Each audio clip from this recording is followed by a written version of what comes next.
आज के प्रसंग में महाकवि तुलसीदास जी कहते हैं, सुंदर समाचार सुनते ही कि भरत जी आ रहे हैं। श्री राम के हृदय में पुलकावली समा गई, लेकिन फिर सोच भी हुआ कि भरत चतुरंगड़ी सेना के साथ आ रहे हैं। इसका कारण श्री राम को समझ में नहीं आया। वे सोच में डूब गए तथा फिर सोचा, भरत तो हृदय से ही अच्छे हैं। श्री लक्ष्मण जी ने श्री राम को सोच में पड़ा देखा तो अपने स्वभाव के अनुसार क्रोध में श्री राम से बोले, राज्य पाने पर सभी लोगों का मन खराब हो जाता है। भरत जी के मन में भी बुरा विचार आ गया है। वे आपको वन में अकेला जानकर निष्कंटक राज्य करने के लिए दोनों भाई सेना लेकर आए हैं। ऐसे बहुत से उदाहरण समाज में भरे पड़े हैं। राजा नहुस, सहस्त्रबाहु, देवराज इंद्र आदि बहुत से लोगों ने राज्य के लिए बहुत बुरे कर्म किए हैं। ऐसा लक्ष्मण जी ने वीर रस में आकर कहा। बड़ा रोचक प्रसंग चल रहा है, आप भी आनंदित होकर सुनो।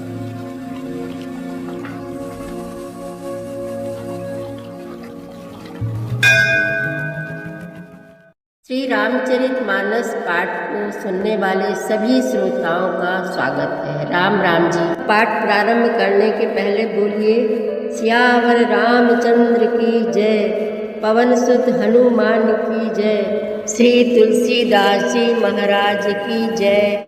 सुनत सुमंगल बैन, मन प्रमोद तन पुलक भर, सरद सरोरुह नैन, तुलसी भरे स्नेह जल। तुलसीदास जी कहते हैं कि सुंदर मंगल वचन सुनते ही श्री राम जी के मन में बड़ा आनंद हुआ।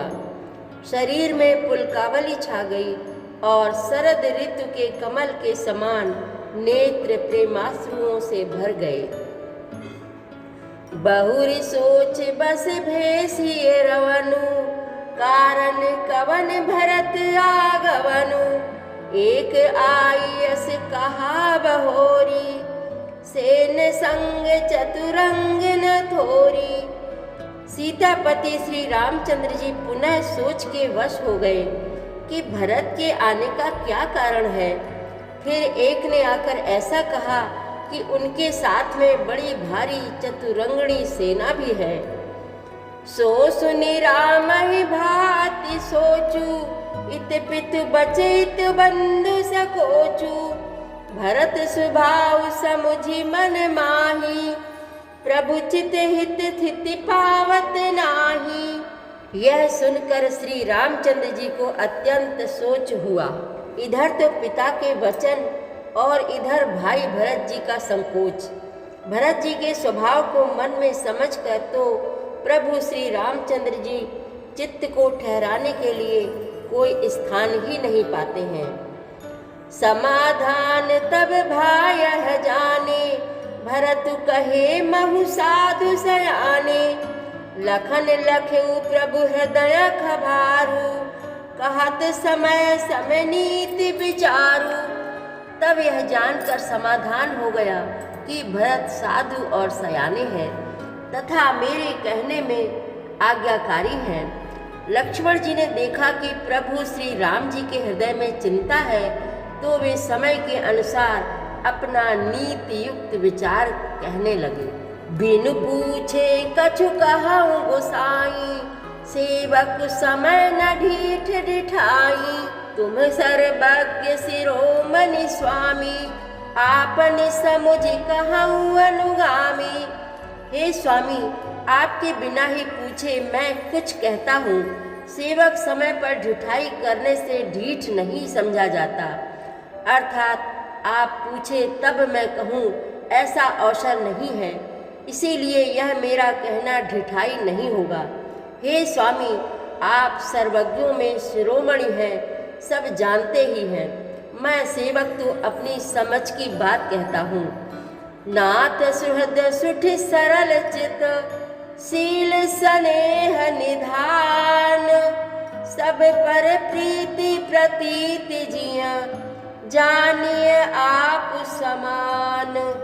हे नाथ, आप परम सुहृदय, बिना ही कारण परम हित करने वाले हैं। सरल हृदय तथा शील और स्नेह के भंडार हैं। आपका सभी पर प्रेम और विश्वास है और अपने हृदय में सबको अपने ही समान जानते हैं। विषयी जीव पाई प्रभुताई, मूढ़ मोह बस हो ही जनाई। भरत नीत रत साधु सुजाना, प्रभु पद प्रेम सकल जग जाना। परंतु मूढ़ विषयी जीव प्रभुता पाकर मोहवश अपने असली स्वरूप को प्रकट कर देते हैं। भरत नीति परायण, साधु और चतुर है तथा प्रभु आपके चरणों में उनका प्रेम है, इस बात को सारा जगत जानता है। तेऊ आजु राम पद पाई, चले धर्म मर्याद मिटाई। कुटिल कुबंधु कु अवसर ताकी, जानी राम बनवासे काकी। वे भरत जी आज श्री राम जी आपका पद, सिंहासन या अधिकार पाकर धर्म की मर्यादा को मिटाकर चले हैं। कुटिल खोटे भाई भरत उस समय देखकर और यह जानकर कि राम जी आप वनवास में अकेले असहाय हैं, करी कुमंत्र मन साज समाजू। आए करे अकंटक राजू, कोटि प्रकार कलपि कुटिलाई। आए दल बटोरी दो भाई, अपने मन में बुरा विचार करके समाज जोड़कर राज्य को निष्कंटक करने के लिए यहाँ आए हैं।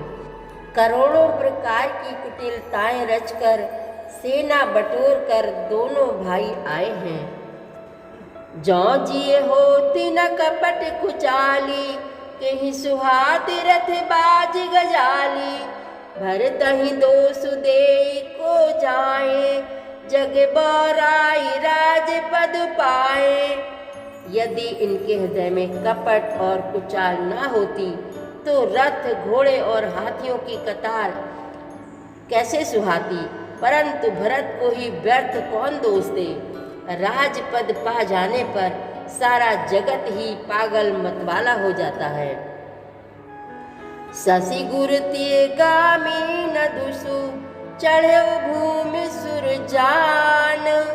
लोक वेद ते विमुख भा, अधम न बेन समान।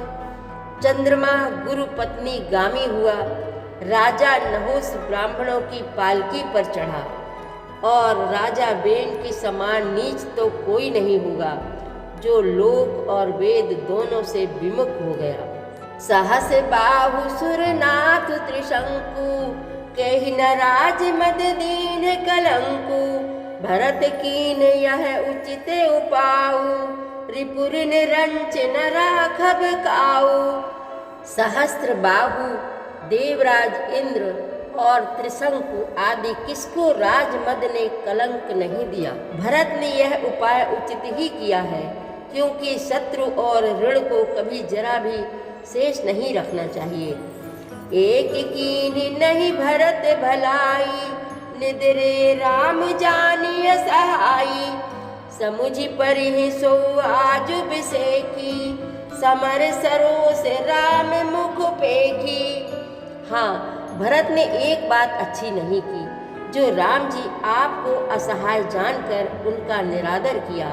पर आज संग्राम में श्री राम जी आपका क्रोधपूर्ण मुख देखकर यह बात भी उनकी समझ में विशेष रूप से आ जाएगी, अर्थात इस निरादर का फल भी वे अच्छी तरह पा जाएंगे। इतना कहत नीति रस भूला, रन रस बिटप पुलक में से फूला। प्रभु पद बंदी शीस रज राखी, बोले सत्य सहज बल भासी। इतना कहते ही लक्ष्मण जी नीति रस भूल गए और युद्ध रस रूपी वृक्ष पुलकावली के बहाने से फूल उठा, अर्थात नीति की बात कहते कहते उनके शरीर में वीर रस छा गया। वे प्रभु श्री रामचंद्र जी के चरणों की वंदना करके चरण रज को सिर पर रखकर सच्चा और स्वाभाविक बल कहते हुए बोले, अनुचित नाथ न मानव मोरा, भरत हमहि उपचार न थोरा। कहाँ लगी सही रहिए मनु मारे, नाथ साथ धनु हाथ हमारे। हे नाथ, मेरा कहना अनुचित न मानिएगा। भरत ने हमें कम नहीं प्रचारा है, हमारे साथ कम छेड़छाड़ नहीं की है। आखिर कहाँ तक सहा जाए और मन मारे रहा जाए, जब स्वामी हमारे साथ है और धनुष हमारे हाथ में है। क्षत्रिय जाति रघुकुल जन्म, राम अनुग जगु जान। लातहु मारे चढ़ति सिर, नीच को धूरि समान। सियावर रामचंद्र की जय, पवन सुत हनुमान की जय। श्री तुलसीदास जी महाराज की जय। प्रतिदिन श्री रामचरितमानस पाठ में शामिल होने के लिए हमारे चैनल अपनी विरासत को सब्सक्राइब कर लीजिए और घंटी का बटन भी दबा दीजिए, जिससे रोज़ सुबह 7 बजे आपके मोबाइल में 3 दोहे रामायण पाठ के आ जाएंगे। वीडियो को ज़्यादा से ज़्यादा शेयर करके इस नए काम में भागीदार बनिए। धन्यवाद।